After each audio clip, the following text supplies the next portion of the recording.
Yahoo! Hello, hello, hello mga masters, mga ka-G. Good morning, good morning, good morning sa inyong lahat dyan sa buong Pilipinas at syempre sa buong Asian countries and kung saan ka man lupalop ng ating mundo. Good morning, good noon, and good afternoon, good evening, at good night na po sa mga matutulog na. Pero hihingin ko muna ang inyong 15 minutes para po sa ating All About G, the Green Iguana Daily Vlogs, Thursday edition. At ngayong hapon na to ay meron po tayong premiere promotion na naman sa Team Kuroda, ang ating 152nd premiere promotion. So maraming salamat din po sa mga nanonood at nagsusupport ng ating premiere promotions. Tingnan natin, no, ito si G natin, nagpapainit po ngayon. Maganda yung init para sa kanya. At ito po yung ating mga alaga. Sa loob po sila. At ito po yung ating pinapakain sa kanilang fruit flies. Visible ang fruit flies ngayon. At sila po ay lumilipa gising na gising po mga fruit flies. At I think continuous din po ang kanilang breeding. Kasi po ay dami pa sila. Dami. Kasi pagkain po ito, parang pagkain ng fruit flies at saka meat papel. Ayusin lang natin to. Pwede ko naman to siguro i-transfer sa, ito dated pa to, March 7. So ibig sabihin po ay ligit 1 month na po yan at sige pa rin sila sa pag-breed. At kapakain ko na lang, pwede ko ito transfer. Transfer po natin ito sa another na lalagyanan at papalitan natin to ng pagkain. Bibili ako ng pagkain sa Amazon. Ito po yung G natin, no? At super kalmante ang G. Dahil po siya ay ewan ko, siguro patapos na rin po yung kanyang mating season. Wala naman siyang imimate. Kaya yan ang ating G for now. Siya po ay papahinga, relax lang po si G natin. Ayan. So yun po mga masters, Ayan ang ating G na sobrang malikot for the past week or 2 weeks. Dahil pala po siya ay nasa in-heat pala. Naghahanap pala siya ng kanyang kalaguyo na wala naman po kasi hindi naman siya makakalabas. Kawawa naman ang G. Pero syempre, hindi pwedeng palabasin yan kasi hindi naman ito jungle o hindi naman ito tropical area or hindi naman ito Florida. Kasi yung mga green iguana po ay very common po yan sa sa Florida. Kaya yun po. At syempre, tayo po ay very careful din na hindi din masaktan at hindi din si G natin. Hindi din siya madisgrasya at hindi din siya mawala. Siyempre kasi po ay pet natin yan. At pag pet natin, kailangan po natin talagang pangangalagaan. Responsible po tayo. Maganda po yung sunlight ngayon. Ito po yung sunlight. At siyempre sa sunlight din po yung ating mga alagang geckos. At tayo magsispray na po sa G natin. Spray na po natin si G. Gamit po ang ating pump. Ayan. Ayan na po. Parang pakialam si G natin. Gusto niya kasi yan eh. Ayan mga masters, gusto ni G natin yung tubig. Ano bang mga balita sa inyo dyan, mga masters at mga ka-G? Tayo patuloy pa rin po sa ating pakikipaglaban sa YouTube world. Dahil po ay lahat po tayo at ng mga YouTubers ay kailangan pong life must continue. Diba? At maraming salamat pala. Chinek ko pala yung aking watch hours. Watch hours ko po ay nag plus 600 na. Plus 600 hours na po siya.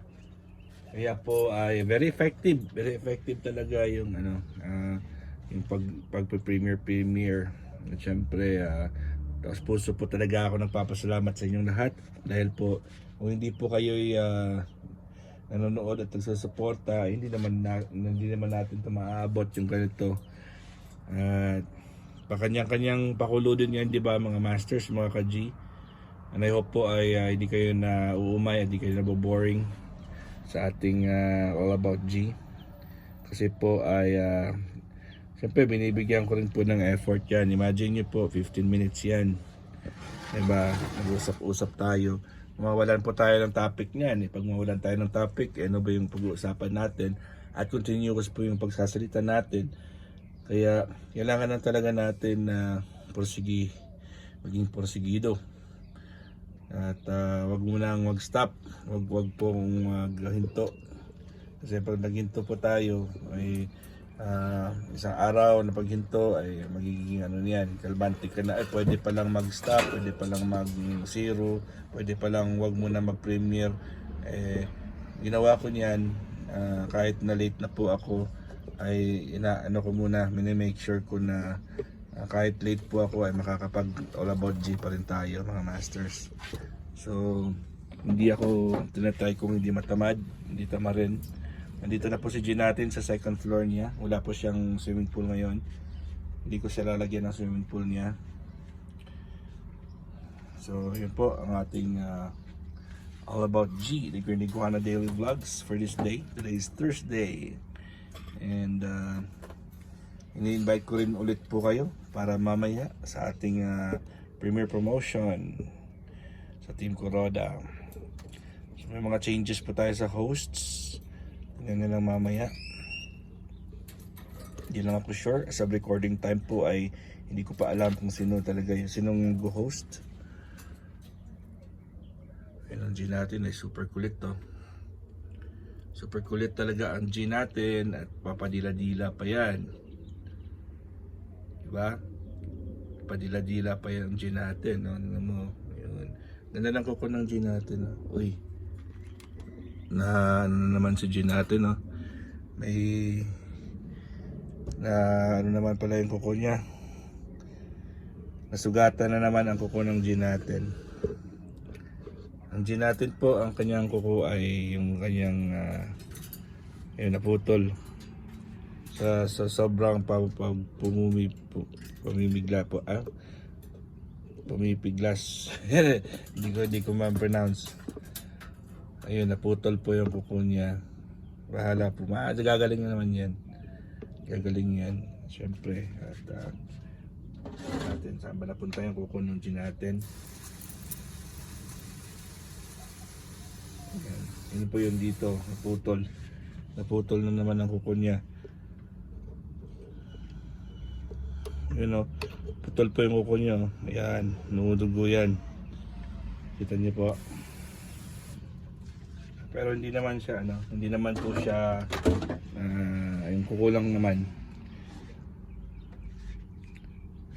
Syempre malikot talaga ang G natin.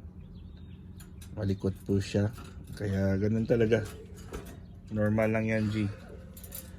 At naranasan mo na rin yan. The last time po ay naputol talaga yung buong kuko, pero nabalik din. Ito yan naputol sa huli. Ayan po ay nasa the same pa rin, right side niya. Siya po ay naghihintay para makalabas. Naghihintay ng chance para po siya ay makalabas. Kaya okay lang yan. Ayun naghihintay na yan ng chance niya makalabas. Siyempre bukas yung bukas yung pintuan mo. Hindi ka pwedeng makalabas. Magagagat ka na naman ba? Siyempre bago yung pagkain niya, tubig niya, ocean minerals na rin po yan. At siyempre ng ating mga geckos po ay papalabasin din natin. Kailangan din po natin silang expose sa sun, di ba? Pero nagtatago po kasi sila So pag nagtatago sila, hindi ko naman sila pero siyempre ngayon po ay umaga. Kailangan po nila ng sunlight kasi sila po ay sila po ay nangangailangan ng sunlight. Kailangan po sila ng sunlight, mga masters. Kahit mga geckos lang yan sila, sunlight din po yung kailangan po nila. So ito po sila Ayan po silang dalawa. Magsa sunlight exposure din po sila. Yan. Healthy po yan yung dalawa. At syempre, nandito lang po yung G natin. Nag-aabang. Ayun po sila. Oh. Yan, sa corner lang. Kasi kinanggal ko po yung kanilang bahay. Kung saan po sila nagtatago. Yan. Kailangan din nila yung sunlight kasi ano po sila desert. Dito po sila sa El Paso. Texas po yan Texas banded gecko. Sa eel pa sana yung sasabihin ko. Texas banded eel po yan sila mga masters. At ang laki na po ng bahay nila. Yan po sila Yan. So ginagawa ko po ay binubuksan natin yung kanilang ito po, iba yung ating ito. Pero sa hapon ko po ito ilalagay yung kanilang pagkain. Sa hapon, sa gabi pag dilim na. Dahil po para po sila ay kasi nocturnal kasi sila mas maganda yung vision nila, gising po sila sa gabi. So yun po. Naputol na lang kuko ng G natin. So normal lang yan kasi yung G natin ay makulit. So yung isa po ay nandito na po yung may buntot. Yan po sila. Maganda naman silang alagaan, hindi po sila high maintenance. Kunin po natin yung may buntot.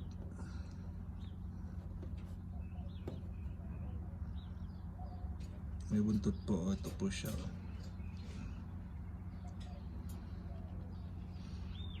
Yun po siya, yan. Diba, mas maganda yung may buntot. Pero mas maganda din siyempre yung walang buntot. Dahil po sila ay pareho lang naman. Sayang lang kasi yung buntot ng isa Ano, kiss ka.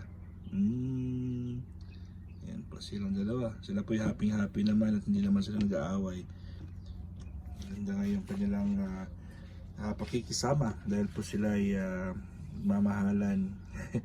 Magkapatid din po yan silang dalawa So yun po yung environment po nila.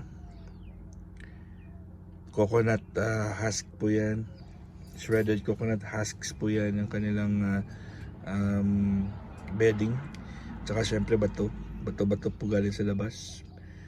Nilinisan ko lang po. Tsaka yung takip ng Gatorade yan. May tubig at ocean minerals at calcium powder. Yan. Ang G natin po ay abalang-abala sa technique niya. Paano makalabas. Sabi niya paano ba tayo makalabas dito. Binabantayan ako ng daddy ko. Wala tayo magagawa dyan G. Kasi overprotective naman ng daddy mo. Hindi ka naman pwedeng pakawalan ko, diba? So yung G natin yan. Pasalamat ka na G sa mga supporters mo. Kailangan mo na magpasalamat dahil po malapit na po tayo matapos. At sabihan mo na sila kung ano gusto mong sabihin. Ano ba gusto mong sabihin? Hanapan ka nila ng chicks? May gusto mo? Ano ba bang hanapan ng chicks? G? Gusto ni G hanapan ng chicks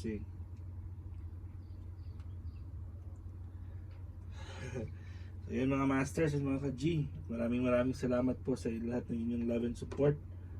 At I hope po ay kayo po ay nandito lang palagi.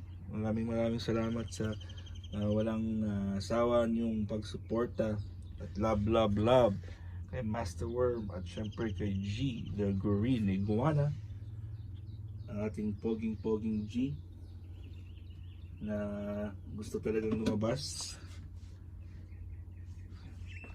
So ito po at kita-kits ulit tayo bukas at syempre mamaya sa ating premiere promotion ng Team Kuroda. Ika 152nd na po natin at congratulations in advance po sa mga magjo-join at maraming salamat po sa magsusupport at nagsusupport talaga. Sa mga gusto pong mag-join, PM lang po kami or message po kami during one of the lives or one of the premiere at sabihin nyo po ang intention nyo na gusto nyo pong mag-join. Ano lang po, maximum 12 minutes lang po yan. 12 minutes talaga ha, huwag mong alampas ng 12 minutes. Alright mga masters at mga ka-G, hanggang dito lang po tayo. Maraming salamat sa inyong lahat at God is great. Yahoo!